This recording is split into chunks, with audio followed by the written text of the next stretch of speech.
Hello दोस्तों, तो स्वागत है आपका लद्दाख सीरीज़ के 6th और फाइनल पार्ट में। लद्दाख का ये मेरा सफ़र छोटा लेकिन काफ़ी मज़ेदार रहा।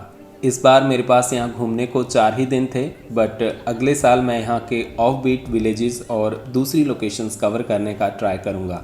अगर आपने इस लद्दाख सीरीज़ के पहले वाले पार्ट्स नहीं देखे हैं तो पार्ट 3, 4 और 5 में आपको लेह, खरदुंगला, नुब्रा और पैंगोंग लेक के बारे में जानकारी मिल जाएगी।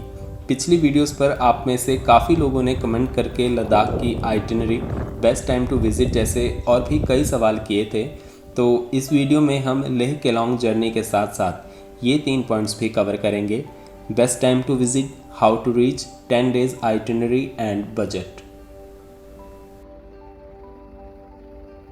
तो चलिए शुरू करते हैं लेह से वापस केलोंग का सफ़र HRTC बस के साथ।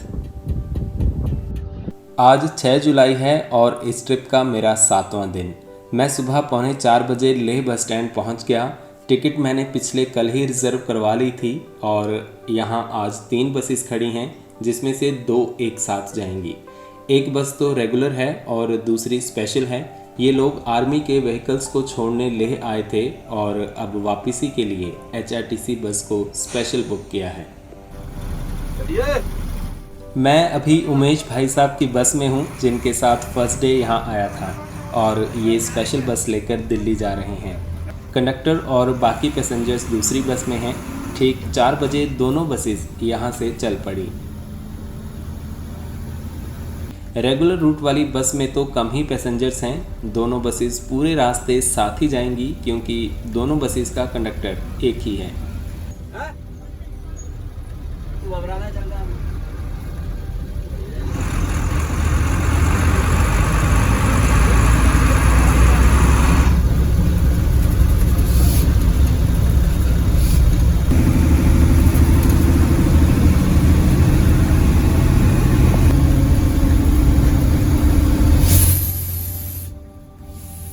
थोड़ी ही देर में हम करू पहुंच गए। यहाँ राइट में त्रिशूल फोर्ट एंड वॉर मेमोरियल है। करू से लेफ़्ट में एक रोड सक्ती विलेज को जाता है, जहाँ से फिर चांगला और वारीला को 2 अलग अलग रास्ते जाते हैं। चांगला वाला रोड ही आगे पैंगोंग लेक को जाता है, जहाँ से हम पार्ट 5 में पैंगोंग लेक से वापस भी आए थे। लेह मनाली रोड पर उपशी से पहले काफ़ी सारे टूरिस्ट पॉइंट्स हैं, जैसे कि थिक्से मोनेस्ट्री, शाय पैलेस और हेमिस मोनेस्ट्री।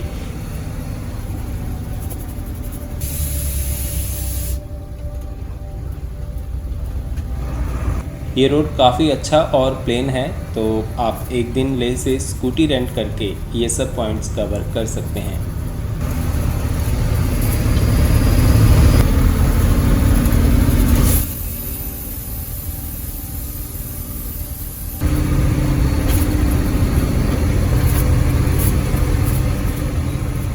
अभी हम इंडस रिवर के साथ साथ आगे बढ़ रहे हैं और कुछ ही देर में उपशी पहुंचने वाले हैं।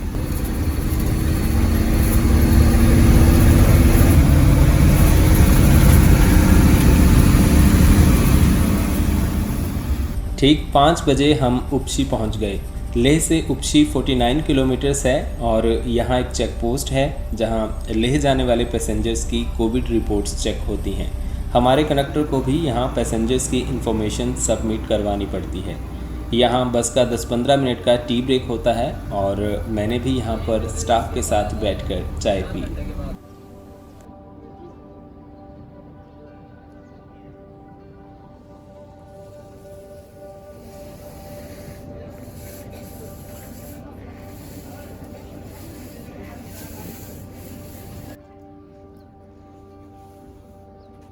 नहीं एक दो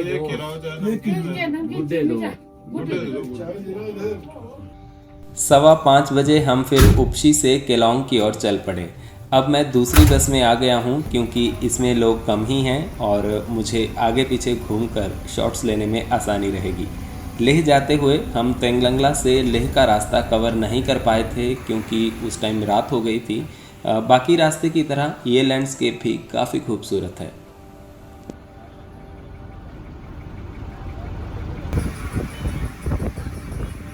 उपशी से हम मनाली वाले रोड पर मुड़ चुके हैं। और यहाँ से लेफ़्ट में एक दूसरा रोड चोमथंग की ओर जाता है, जहाँ से फिर आगे आप सो मोरिरी, पेंगोंग लेक और पुगा हॉट स्प्रिंग्स की ओर जा सकते हैं। लेह से उपशी तक हम इंडस रिवर के साथ साथ आए थे और अब मनाली रोड पर इस नदिका के साथ साथ चलेंगे।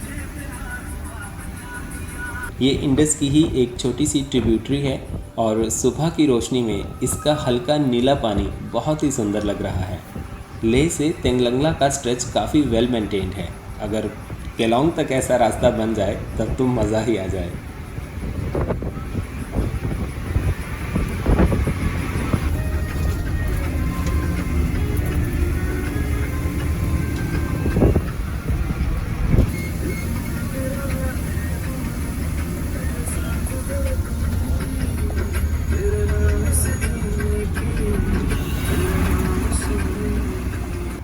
लद्दाख में काफ़ी कलर्स का लैंडस्केप दिख जाता है, ब्राउन, येलो, ग्रीन और यहाँ तक कि पर्पल भी।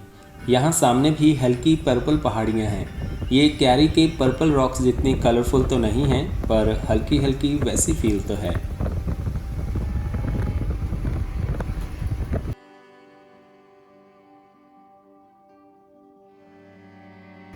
उपशी से 15 किलोमीटर दूर ये मीरू गांव आता है। लद्दाख के सभी गांव में हरी घास के बीच ये सरसों के पीले फूल बहुत सुंदर दिखते हैं।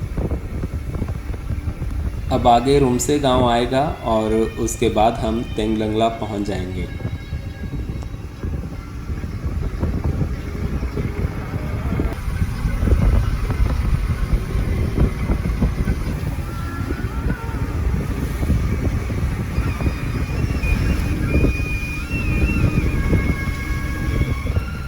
कहा जाता है कि पहले कई बार लोग लद्दाख से केलोंग और मनाली तक पैदल आते जाते थे।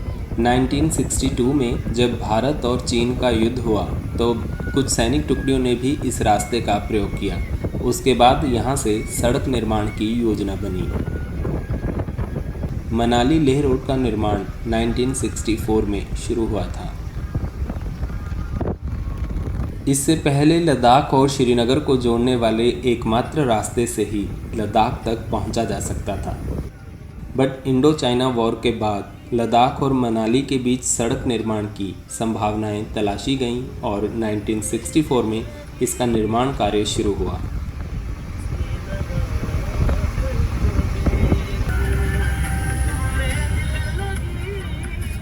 इस रोड का निर्माण जल्दी से जल्दी पूरा हो सके, इसीलिए इसका कंस्ट्रक्शन दोनों तरफ यानी मनाली और लद्दाख दोनों ओर से शुरू किया गया।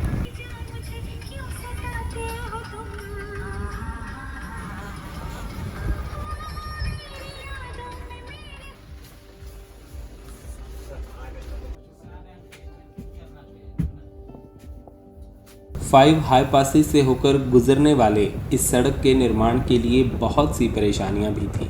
इसका काम पूरा साल कंटिन्यू नहीं रह सकता था क्योंकि सर्दियों में यहाँ पर तापमान माइनस में हो जाता था, जिसकी वजह से इसे बनने में काफ़ी समय लगा। –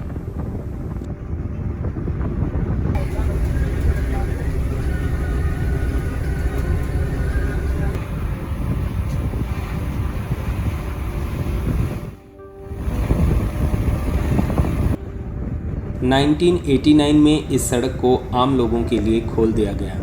इस तरह लद्दाख जाने के लिए अब दो ऑप्शंस अवेलेबल हो गए, एक वाया श्रीनगर और दूसरा वाया मनाली।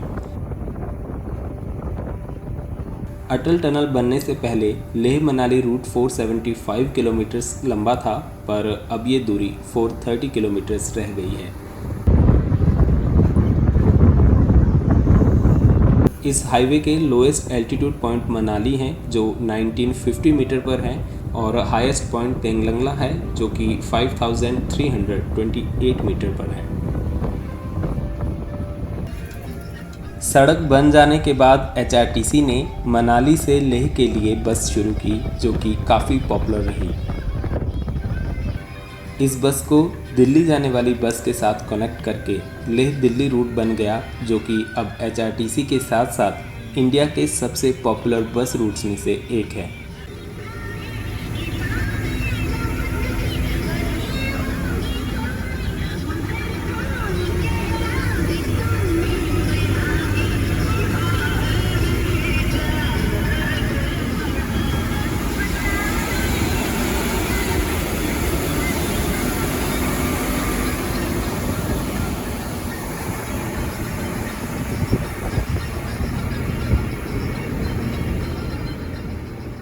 ये रूट 90 के दशक से चल रहा है, हालांकि एग्जैक्ट स्टार्टिंग ईयर हम कंफर्म नहीं कर पाए। बीच में JKSRTC ने भी पार्टनरशिप में लेह से मनाली के लिए अपनी बस शुरू की थी, लेकिन जल्द ही बंद कर दी। अब ये पूरा रूट HRTC ही चलाता है। कभी किसी साल जब HRTC 15 सितंबर को अपनी सेवा बंद कर देता है तो उसके बाद JKSRTC पैसेंजर्स अवेलेबिलिटी के हिसाब से 1-2 चक्कर मनाली और लेह के बीच लगा लेता है।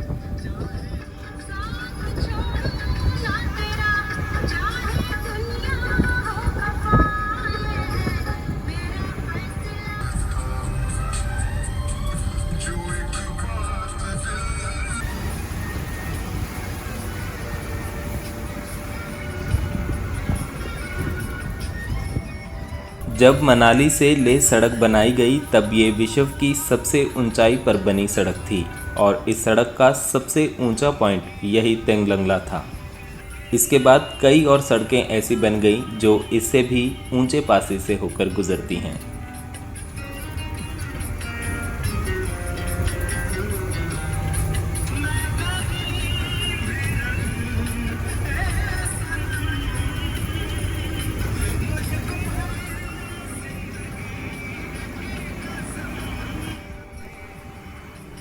लद्दाख की सड़कों को BRO के हिमांक प्रोजेक्ट के अंडर बनाया जाता है और हिमांक द्वारा लेह से सरचू सड़क को proper double lane metal road बनाने का काम चल रहा है।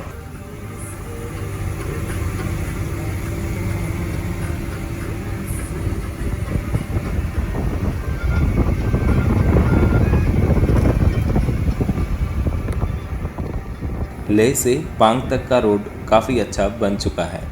हालांकि तेंगलंगला से थोड़ा पहले ये स्ट्रेच थोड़ा ख़राब है क्योंकि यहाँ पर धूप कम आती है और बर्फ़ जमी होने के कारण पानी सड़क पर आ जाता है और ये 4-5 किलोमीटर का स्ट्रेच थोड़ा ख़राब है। तो 7:45 बजे हम तेंगलंगला टॉप पर पहुँच गए। लेह से यहाँ पहुँचने में हमें 3.25 घंटे लगे, तो मतलब हम ऑन टाइम हैं।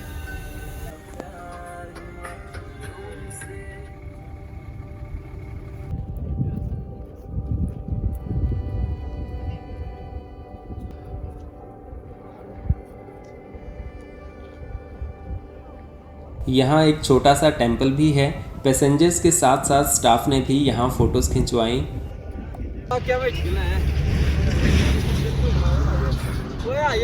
उमेश जी को तो आप जानते ही हैं और ये HRTC ज्वाइन करने से पहले ट्रक चलाते थे और 1998 से ट्रक लेकर लेह आ रहे हैं। फिर HRTC में आने के बाद 2018 में पहली बार इस रूट पर बस लेकर आए थे। ये बस के कंडक्टर निकाराम जी हैं जो सैन से हैं और ये दूसरी बस के ड्राइवर संदीप जी हैं। उमेश जी और संदीप जी दोनों कज़न्स हैं और एक ही डिपो में काम कर रहे हैं और आज दोनों को एक साथ एक ही रूट पर जाने का मौका मिला है। हालांकि संदीप जी कल रात में ही केलोंग से लेह तक बस लेकर आए थे और आज उनका लेह में रेस्ट होना था, पर क्योंकि लेह से स्पेशल गाड़ी बुक हो चुकी थी इसीलिए कल रात आई 2 बसेस में से एक को आज ही वापस भेजना पड़ा। आजकल लेह में भर्ती चल रही है तो पैसेंजर्स काफ़ी ज़्यादा होने के चलते केलोंग से 2 बसेज आ रही हैं। कल इनको रास्ते में जाम भी काफ़ी मिला तो संदीप जी कल रात 1 बजे लेह पहुंचे थे। केलोंग से लेह पहुंचने में उन्हें कल 20 घंटे का वक्त लगा और उसके बाद 2-3 घंटे सोने के बाद सुबह फिर 4 बजे वापस निकलना पड़ा।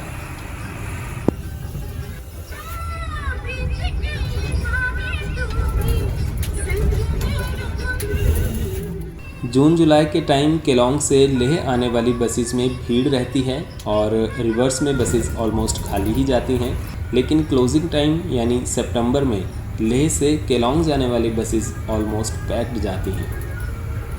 तेंगलंगला से नीचे उतरकर फिर हम मोरे प्लेन्स पहुंच जाते हैं।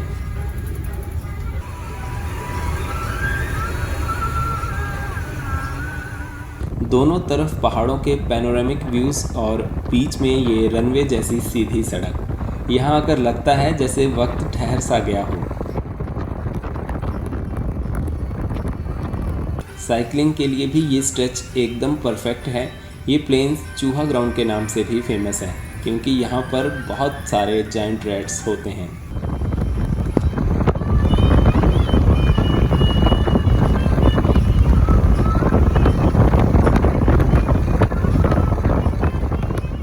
बस तो यूजुअली यहाँ हॉल्ट नहीं करती, पर अपनी पर्सनल गाड़ी में हो तो यहाँ एक ब्रेक ज़रूर प्लान करें। अगर आपकी गाड़ी में कोई नए ड्राइवर हैं तो भी यहाँ स्लो स्पीड में ड्राइविंग का मज़ा उठा सकते हैं, पर यहाँ प्लेन रास्ते को देखकर धोखा ना खाएं। बीच बीच में स्पीड ब्रेकर्स और बम्प्स भी हैं। सुनने में आया था कि इस सीज़न में भी यहाँ एक खतरनाक एक्सीडेंट हुआ था। वैसे इंडिया के बाकी हाईवेज़ की बात करें तो यहाँ एक्सीडेंट रेट काफ़ी कम है। इसकी वजह है मैक्सिमम रोड इतना ख़राब है कि आप तेज़ चल ही नहीं पाते। सेफ्टी की बात करें तो दिन में कोई परेशानी वाली बात नहीं है। आर्मी के व्हीकल्स भी गुजरते रहते हैं, बट रात में थोड़ा रिस्की हो जाता है।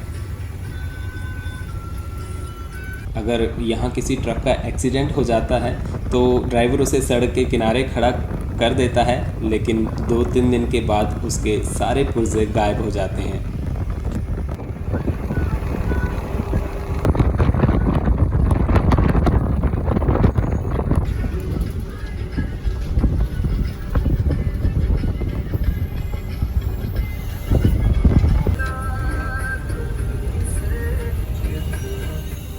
तो 9:15 बजे हम पांग पहुंच गए और यहाँ पर बस का ब्रेकफास्ट हाल्ट रहता है।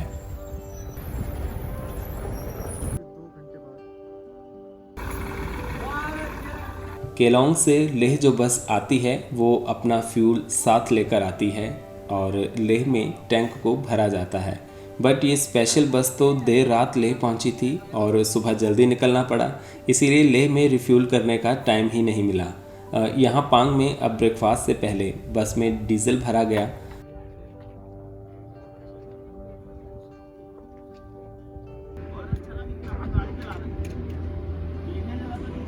पांग में ब्रेकफास्ट करने के बाद फिर दोनों बसेस केलोंग के लिए चल पड़ी।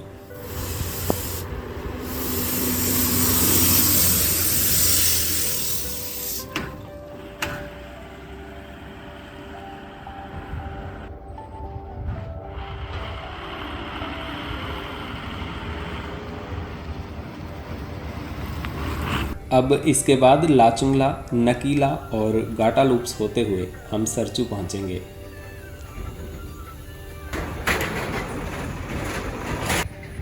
एक दौर था जब लोग केवल गर्मियों में ही लद्दाख का रुख करते थे, लेकिन आजकल हर मौसम में लोग लद्दाख घूमने जाते हैं। पिछले कुछ सालों में स्पीति और लद्दाख वैलीज बहुत ही पॉपुलर डेस्टिनेशंस बनकर उभरी हैं। लद्दाख आप कभी जाओ, आपको हर मौसम में यहाँ के अलग अलग रंग देखने को मिलेंगे। अभी हम सोमखेल लुंगपा रिवर के साथ साथ चल रहे हैं। यहाँ रिवर के साथ बनी ये नेचुरल रॉक और सैंड फॉर्मेशंस बहुत ही सुंदर हैं। डिफरेंट सीजन्स में लद्दाख घूमना कैसा रहता है, आइए अब इसके बारे में थोड़ी डिटेल में जान लेते हैं। अगर हम गर्मी के शुरुआती दिनों यानी अप्रैल मई की बात करें तो इस वक्त लेह जाने के लिए केवल श्रीनगर करगिल रोड ही खुलता है, यानी फ़्लाइट से आने के साथ साथ आपको रोड से आने का एक ऑप्शन भी मिल जाता है। बट इस दौरान आप लद्दाख सर्किट पूरा नहीं कर पाएंगे क्योंकि लेह मनाली रोड अभी बंद होता है। इस मौसम में यहाँ ठीक ठाक ठंड होती है और आपको आसपास बर्फ़ भी देखने मिल जाएगी। हालांकि इस दौरान आपको सारे होटल्स या ढाबे खुले नहीं मिलेंगे।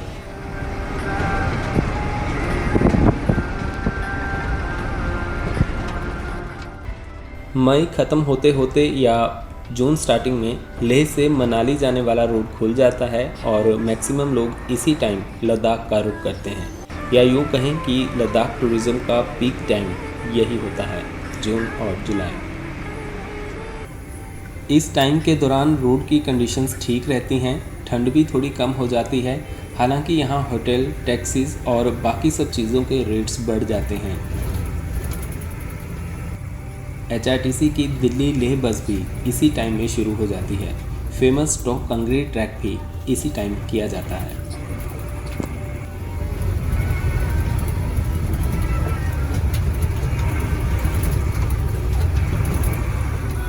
इसके बाद अगस्त में मॉनसून के टाइम में रोड्स की हालत थोड़ी ख़राब हो जाती है, स्पेशली लेह मनाली रोड की, क्योंकि इस रोड पर बारिश की वजह से कई नाले उफान पर रहते हैं और कई बार रोड बंद भी हो जाता है।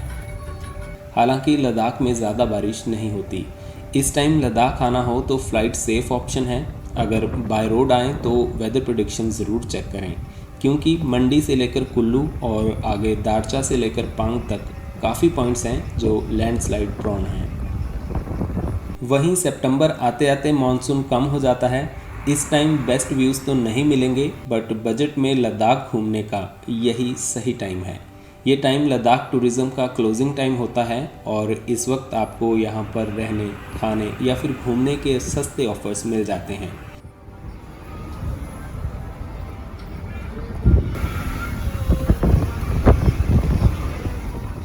मिड सितंबर में लेह दिल्ली बस भी बंद हो जाती है और सितंबर एंड या अर्ली अक्टूबर तक ये रोड छोटी गाड़ियों के लिए भी बंद हो जाता है।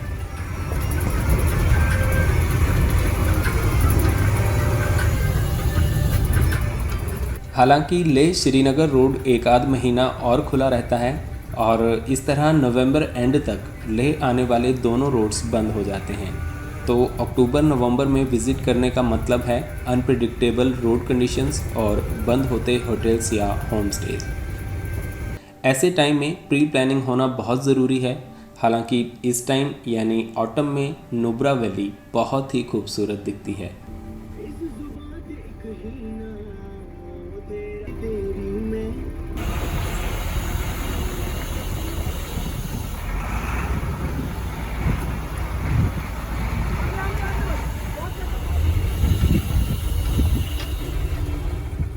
दिसंबर तक लेह में भी स्नोफॉल होना शुरू हो जाता है। तब यहाँ पहुँचने का सिर्फ एक ही विकल्प रहता है, फ़्लाइट्स। दिसंबर जनवरी में यहाँ हर तरफ बर्फ़ ही बर्फ़ होती है और उस वक्त टेम्परेचर भी सबसे लो होता है। इस टाइम लोग मैक्सिमम चादर ट्रैक के लिए यहाँ पर आते हैं।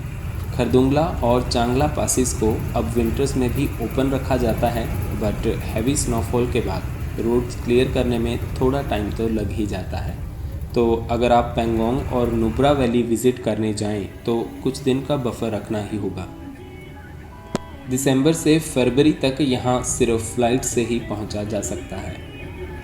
कंक्लूज़न ये है कि बजट में लद्दाख घूमना हो तो मिड सितंबर, बेस्ट व्यूज़ के लिए मई जून और मैक्सिमम स्नो के लिए विंटर्स परफेक्ट मंथ्स हैं।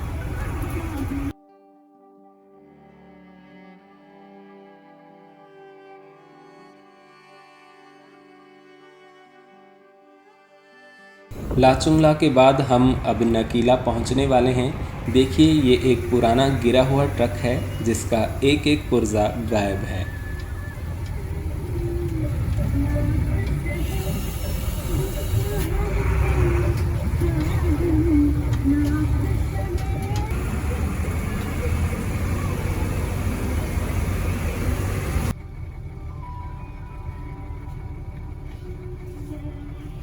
नकीला के बाद हम गाटालूप्स की ओर बढ़ेंगे।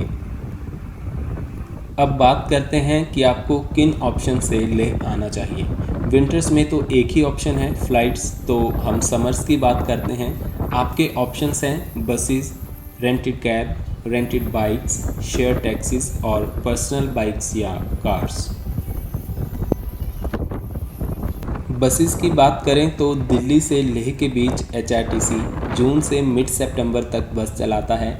इस रूट पर यही सबसे बजट ऑप्शन है और इसकी सारी डिटेल्स आपको पार्ट 2 में मिल जाएंगी। दिल्ली से लेह इस बस का फेयर 1670 रुपये है और मनाली से लेह 738 रुपये। श्रीनगर से लेह हाईवे की बात करें तो उस तरफ भी समर्स मंथ में JKSRTC द्वारा श्रीनगर लेह बस चलाई जाती है। बस से ट्रैवल करने के फ़ायदा एक तो कम फेयर है, दूसरा सेफ़ है क्योंकि ड्राइवर्स काफ़ी एक्सपर्ट हैं और सोलो ट्रैवलर्स के लिए भी बेस्ट है। बस की ऊंची सीटिंग पोजीशन से व्यूज़ भी अच्छे दिखते हैं। हालांकि बस जर्नी सबके लिए कंफर्टेबल नहीं रहती। एक तो सीट्स ज़्यादा कंफर्टेबल नहीं हैं और इतनी लंबी जर्नी के लिए 2x3 सीटिंग अरेंजमेंट में बैठना मुश्किल हो जाता है। साथ ही आप अपनी मर्ज़ी के मुताबिक बस को नहीं रुकवा सकते। वॉमिटिंग के केस में तो हालत और ख़राब हो जाती है। दूसरा, शेयर टैक्सीज भी मनाली से अवेलेबल होती हैं जिनका टैरिफ 2000 रुपये के करीब रहता है। अगर मनाली से लेह कैब रेंट करनी हो तो ईटियोस जैसी छोटी सिडान का टैरिफ 15,000 रुपये के करीब रहता है। कैब रेंट करते वक्त ये ध्यान रखें कि ये कैब्स आपको लेह में ही ड्रॉप करेंगी। आप लद्दाख के बाहर रजिस्टर्ड गाड़ियों से नुब्रा, पेंगोंग और अंदर की साइट सीइंग नहीं कर सकते। उसके लिए आपको लद्दाख में रजिस्टर्ड कैब्स ही हायर करनी पड़ेंगी। इन सबके अलावा पर्सनल बाइक्स और कार्स से भी यहाँ पर जा सकते हैं, बट बाइक्स तभी प्रेफर करें अगर आप एक ग्रुप के साथ जा रहे हों। गाड़ी की बात करें तो वैसे तो लोग छोटी कार्स जैसे ऑल्टो, वेगनार और i10 में भी जाते हैं, पर जाने से पहले पूरी तैयारी कर लें। Spare tyres, extra fuel, towing rope और पंक्चर किट जैसी चीज़ें सब साथ लेकर चलें। ख़राब रास्तों से ध्यान से निकलना पड़ेगा क्योंकि पॉट होल्स बहुत हैं। रिस्की पॉइंट्स की बात करें तो बारालाचाला के पास सड़क पर बहते नाले और दूसरा ये सरचू के पास काफ़ी लंबा सा मिट्टी और धूल भरा स्ट्रेच।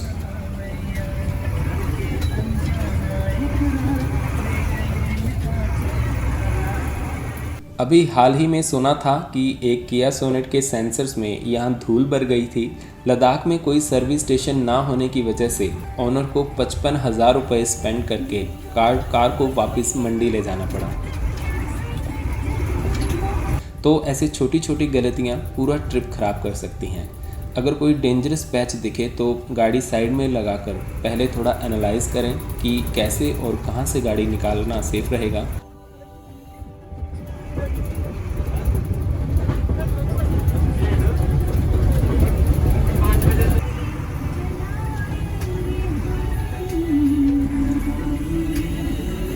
इस धूल भरे स्ट्रेच में बड़ी गाड़ियों और एसयूवीज को तो ज़्यादा परेशानी नहीं होगी, बट छोटी गाड़ियों का ध्यान रखना होगा।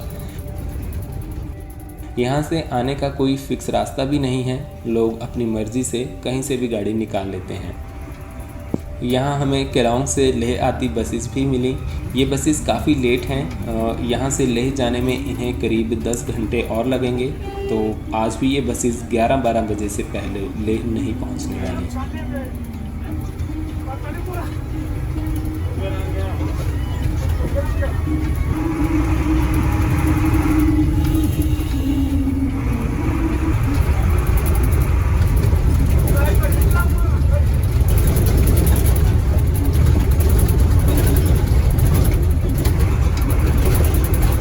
ये दूसरी बस ने थोड़ा गलत रूट ले लिया और वहाँ फंसी हुई है। धूल मिट्टी इतनी है कि हमारा स्टाफ खिड़की खोलकर उन्हें गाइड भी नहीं कर सकता।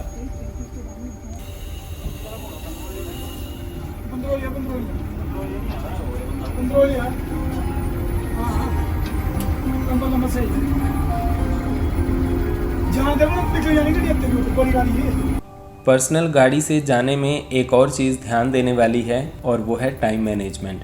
लद्दाख जल्दी जल्दी में घूमने वाली जगह नहीं है और आजकल सबका लाइफस्टाइल बिजी है और सबके लिए 8-10 दिन निकाल पाना मुश्किल हो जाता है।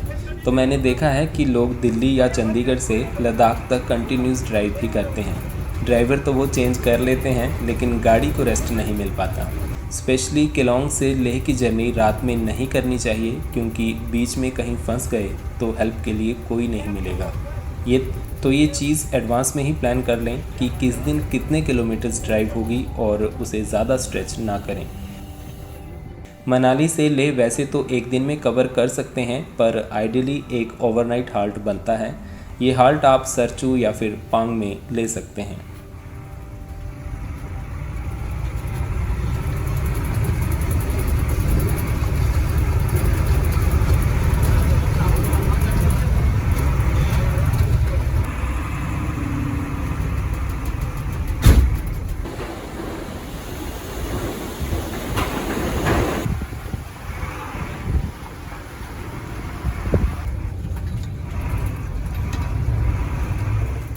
तो करीब 1:30 बजे हमने सरचू क्रॉस कर लिया और अब हम हिमाचल प्रदेश की बाउंड्री में प्रवेश कर चुके हैं।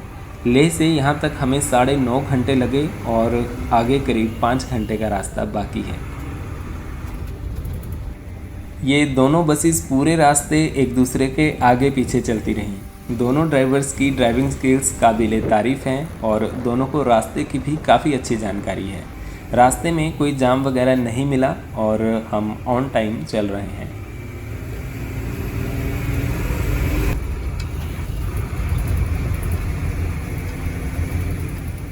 सरचू में ये काफ़ी सारे टेंटेड एकोमोडेशन हैं और ये ओवरनाइट हॉल्ट के लिए परफेक्ट हैं।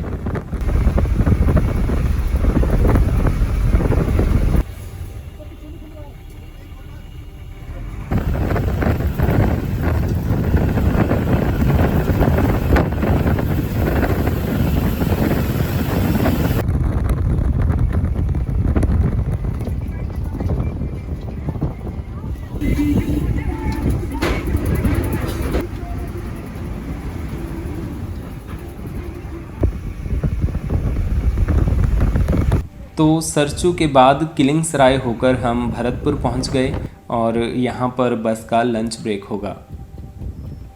यहाँ आधे घंटे के ब्रेक के बाद फिर हम बारालाचा की ओर चल पड़े। आज काफ़ी लोग यहाँ पर घूमने आए हैं जो कि शाम तक वापस जिस्पा या फिर केलोंग चले जाएंगे।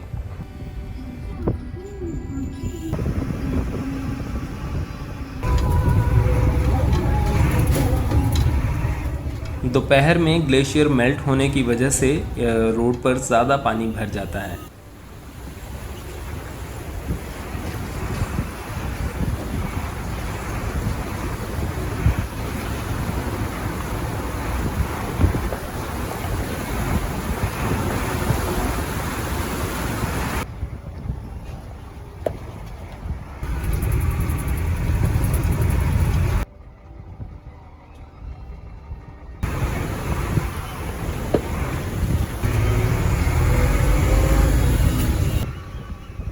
करीब 4 बजे हमने बारालाचा क्रॉस किया और इसके बाद हम नीचे सूरजताल की ओर बढ़ने लगे।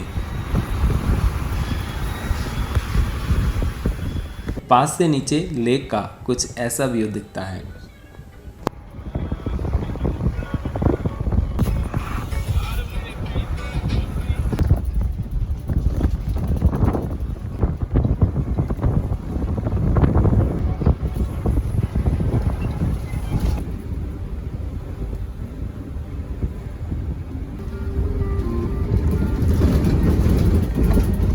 तो केलोंग पहुंचने से पहले एक बार लद्दाख आइटिनरी की बात भी कर लेते हैं। अगर आप रोड ट्रिप कर रहे हों तो दिल्ली से 3 दिन आने और 2 दिन जाने के लिए रखें, यानी 5 दिन हो जाएंगे। और लेह घूमने के लिए भी आपको और 5 दिन आइडियल रहेंगे, यानी टोटल 10 दिन। 10 दिन के ट्रिप को आप इस तरह प्लान कर सकते हैं। डे 1 यानी फर्स्ट डे आप दिल्ली से मनाली तक आएँ। ये जर्नी नाइट में भी कर सकते हैं और आप सुबह मनाली पहुंच जाएंगे। रोड ख़राब होने की वजह से इसमें 12 से 14 घंटे का टाइम लग जाता है। फर्स्ट डे फिर आप मनाली में ही आराम करें। सेकंड डे आप मनाली से सरचू कवर कर सकते हैं, इसमें लगभग 7 घंटे का टाइम लगेगा।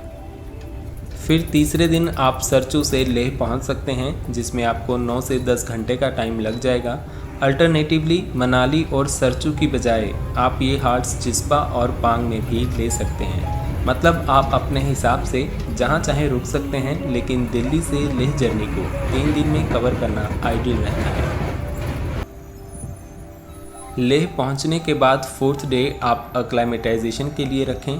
अगर आप 3 दिन का रोड ट्रिप करके लेह पहुंच रहे हैं तो अक्लाइमेटाइजेशन के लिए 1 दिन काफ़ी है। इसके लिए वैसे तो श्रीनगर लेह रोड ज़्यादा बेहतर है, क्योंकि वहाँ से स्लोप ग्रेजुअली चेंज होता रहता है। मनाली वाले रास्ते में आप एकदम से हाई माउंटेन्स पासिस पर पहुँच जाते हैं। इस दिन आप लेह मार्केट, लेह पैलेस और शांत स्तूप जैसी जगह, आसपास की जगह घूम सकते हैं। 5वें दिन आप खरदुंगला पास होकर नुब्रा वैली के लिए निकल सकते हैं। अगर आप लेह से अर्ली मॉर्निंग निकलें तो नुब्रा के बाद टुरटुक में भी नाइट स्टे कर सकते हैं। 6ठे दिन आप टुरटुक से पेंगोंग लेक जाएं।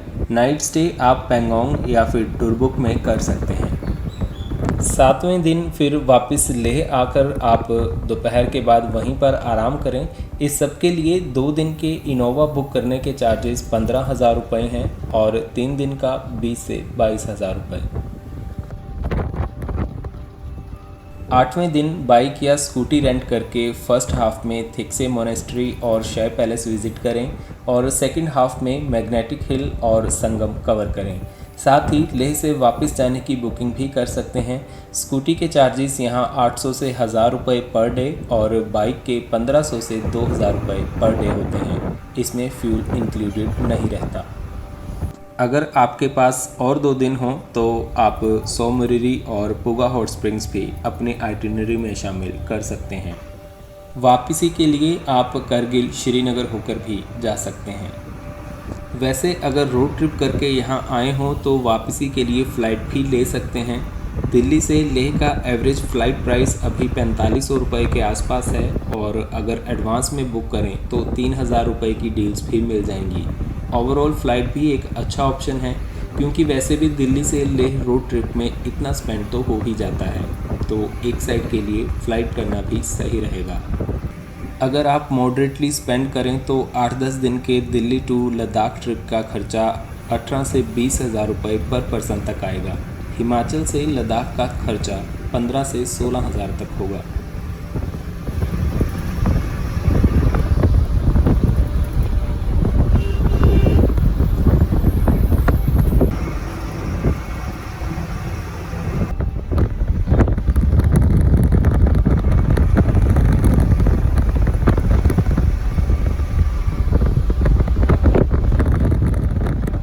तो दारचा और जिस्पा होते हुए हम शाम 6:30 बजे केलोंग पहुंच गए।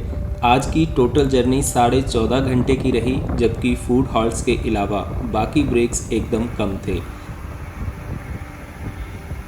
रेगुलर बस तो केलोंग में ही ओवरनाइट हाल्ट के बाद कल सुबह 10:30 बजे दिल्ली के लिए जाएगी, पर स्पेशल बस अभी थोड़ी देर में ही दिल्ली के लिए निकल रही है।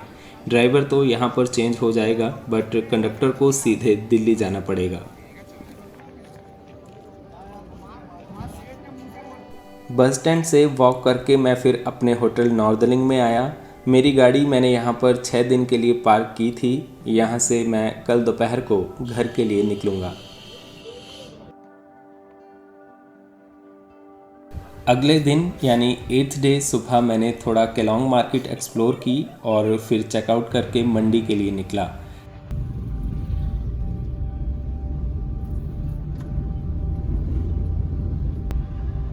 टनल के इस तरफ तो एकदम साफ मौसम था, पर उस पार झमाझम बारिश हो रही थी।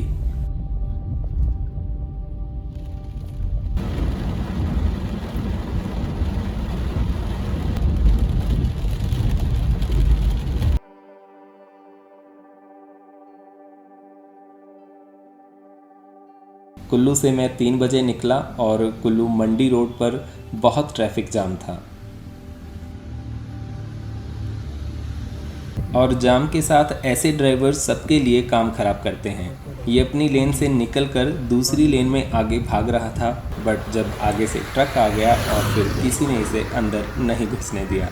खैर, कुल्लू से मंडी के 68 किलोमीटर्स में मुझे 5 घंटे का टाइम लग गया और मैं 8 बजे मंडी पहुंचा। तो हमारी लद्दाख सीरीज़ यहाँ पर ख़त्म होती है। इसके बाद हम आपके लिए मनाली स्पीति बस, जिसका रूट कुल्लू मनाली काजा है, उसके ऊपर एक वीडियो लेकर आ रहे हैं। आपके कुछ डाउट्स हों तो हमें कमेंट सेक्शन में ज़रूर लिखें। मिलते हैं आपसे अगली वीडियो में। धन्यवाद।